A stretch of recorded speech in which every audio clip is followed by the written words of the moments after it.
देख रहे हैं न्यूज लाइव। आईआईएमटी एकेडमी और बोर्डिंग स्कूल में स्वास्थ्य शिविर, विशेषज्ञ चिकित्सकों ने की स्वास्थ्य जांच। आईआईएमटी एकेडमी और IIMT boarding school Ganganagar Meerut में आयोजित स्वास्थ्य शिविरों में बच्चों को स्वास्थ्य देखभाल और स्वच्छता के प्रति जागरूक किया गया। आईआईएमटी एकेडमी में लाइफलाइन हॉस्पिटल की doctor Ishita Dani Rastogi, MD gold medalist, skin care specialist ने बच्चों को नियमित हाथ धोने, साफ कपड़े पहनने, पर्याप्त पानी पीने और पौष्टिक आहार ग्रहण करने के लिए प्रेरित किया। डॉक्टर निधि शर्मा डेंटल सर्जन ने दिन में 2 बार ब्रश करने, शुगर युक्त चीजें कम खाने और हर 6 महीने में दांतों का चेकअप कराने की सलाह दी। अकेडमी के प्रधानाचार्य अलका शर्मा ने अतिथियों का आभार व्यक्त किया। वहीं आईआईएमटी बोर्डिंग स्कूल में IIMT Ayurvedic medical college and hospital की डॉक्टर अरुणा सांगवान, बाल रोग विशेषज्ञ और डॉक्टर इशुधी त्यागी ने 66 बच्चों का स्वास्थ्य परीक्षण एवं उपचार किया। इस आयोजन में डॉक्टर सुजीत कुमार दलाई, डायरेक्टर प्राचार्य, डॉक्टर मंसूर अहमद चिकित्सा अधीक्षक, डॉक्टर अनुपमा सहायक चिकित्सा अधीक्षक और बोर्डिंग स्कूल की मेंटर डॉक्टर अमित शर्मा और कोऑर्डिनेटर प्रिंस वर्मा का सहयोग रहा। पश्चिम बंगाल की जनता को पीएम मोदी ने दी 6 गारंटी, कहा राज्य में बीजेपी की लहर, निर्मम सरकार की छुट्टी तय। पश्चिम बंगाल के हल्दिया में आयोजित रैली को संबोधित करते हुए प्रधानमंत्री नरेंद्र मोदी ने तृणमूल कांग्रेस पर जोरदार हमला बोला और जनता को 6 बड़ी गारंटी दी। प्रधानमंत्री ने कहा कि यह चुनाव सिर्फ सरकार बदलने का नहीं बल्कि बंगाल की खोई हुई पहचान और विकास को वापस लाने की लड़ाई है। बीजेपी सरकार बनने पर पुराने घोटालों की फाइलें खोली जाएंगी, भ्रष्टाचारियों को जेल भेजा जाएगा और सरकारी कर्मचारियों के लिए 7वां वेतन आयोग लागू किया जाएगा। पीएम मोदी ने बंगाल में उद्योग और रोजगार की गिनती स्थिति पर चिंता जताई और परिवर्तन की लहर का दावा किया। वहीं पूर्वा मेदिनीपुर में आयोजित जनसभा में पीएम मोदी ने कहा कि विकसित बंगाल की मजबूत नींव रखने के लिए इस निर्दयी सरकार को हटाना जरूरी है। भारत दुनिया में सबसे तेजी से बढ़ रहा है, लेकिन टीएमसी सरकार बंगाल को पीछे खींच रही है और विकास की राह में बाधा बन रही है। प्रधानमंत्री ने कहा कि बंगाल में बीजेपी की सरकार बनने वाली है और निर्मम सरकार की छुट्टी तय है। केरल, असम और पुडुचेरी विधानसभा चुनाव के लिए मतदान संपन्न, 1899 उम्मीदवारों की किस्मत ईवीएम में कैद। केरल, असम और पुडुचेरी विधानसभा चुनाव के लिए मतदान संपन्न हो गया। मतदान सुबह 7 बजे शुरू हुआ और शाम 5 बजे तक वोट डाले गए। इसके साथ ही 1899 उम्मीदवारों की किस्मत ईवीएम में कैद हो गई। इसमें असम विधानसभा की 126 सीटों, केरल में 140 सीटों और पुडुचेरी में 30 सीटों के लिए मतदाताओं ने मतदान किया। केरल में इस बार 3 गठबंधनों के बीच मुकाबला है, जिनमें सीपीआई-एम के नेतृत्व वाला एलडीएफ, कांग्रेस के नेतृत्व वाला यूडीएफ और भाजपा के नेतृत्व वाला एनडीए चुनाव मैदान में है।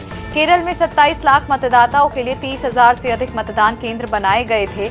वहीं असम में वोटिंग प्रक्रिया को आसान बनाने के लिए 31,490 मतदान केंद्र बनाए गए थे। इसके अलावा गुजरात, कर्नाटक, महाराष्ट्र, नागालैंड और त्रिपुरा की कुछ विधानसभा सीटों पर उपचुनाव भी आज संपन्न हो गया। इन सभी सीटों के लिए मतगणना 4 मई को होगी। ईरान अमेरिका सीजफायर पर संशय के बादल, राष्ट्रपति ट्रंप ने फिर अपनाया सख्त रुख, ईरानी संसद अध्यक्ष ने लगाया शर्तों के लिए उल्लंघन का आरोप। अमेरिकी राष्ट्रपति डोनाल्ड ट्रंप ने एक बार फिर ईरान को लेकर बेहद सख्त रुख अपनाते हुए कहा कि अमेरिका के सभी जहाज, विमान और सैन्य बल ईरान के भीतर और आसपास तैनात रहेंगे जब तक वास्तविक समझौते का पूरी तरह पालन नहीं होता। ट्रुथ सोशल पर ट्रंप ने लिखा कि यदि किसी कारण से समझौते का उल्लंघन हुआ तो अमेरिका की प्रतिक्रिया अब तक की सबसे बड़ी, मजबूत और घातक होगी। ट्रंप ने 2 टूक कहा कि यह तय हो गया है कि ईरान के पास परमाणु हथियार नहीं होंगे और स्ट्रेट ऑफ हॉर्मुज पूरी तरह खुला और सुरक्षित रहेगा। वहीं ईरानी संसद के अध्यक्ष मोहम्मद बागेर गालिबफ ने कहा कि सीज फायर की 10 प्रमुख शर्तों में से 3 का उल्लंघन होने के बाद ना तो सीज फायर और ना ही बातचीत का कोई मतलब है। इसके साथ ही ईरान ने स्ट्रेट ऑफ हॉर्मुज को दोबारा बंद कर दिया है। ट्रंप और गालिबफ के इन बयानों के बाद ईरान अमेरिका सीज फायर पर खतरा मंडराने लगा है। शेयर बाजार की तेजी पर लगा ब्रेक, सेंसेक्स में बड़ी गिरावट, निफ्टी भी लाल।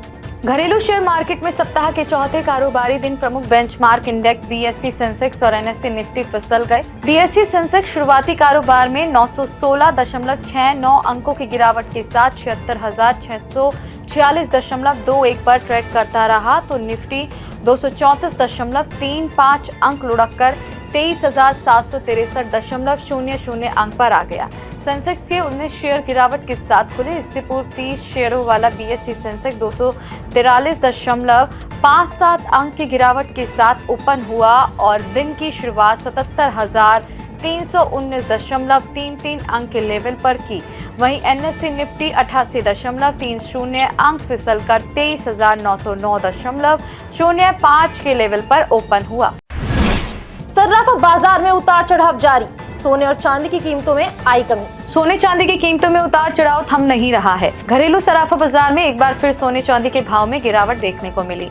इस दौरान 24 कैरेट सोने का रेट 1,49,536 रुपए प्रति 10 ग्राम आ गया। India Boolean and jewellers association की आधिकारिक वेबसाइट ibjars.com के अनुसार 995 शुद्धता के सोने का भाव 1,48,937 रुपए प्रति 10 ग्राम दर्ज किया गया। इसके साथ ही 999 शुद्धता वाली चांदी की कीमत में 8,000 रुपए प्रति किलोग्राम से अधिक की गिरावट आई और भाव 2,35,475 रुपए प्रति किलोग्राम रिकॉर्ड किया गया। आज के लिए बस इतना ही। कल फिर मिलेंगे देश दुनिया की नई जानकारियों के साथ। तब तक के लिए देखते रहिए और सब्सक्राइब करिए IIMT मीडिया।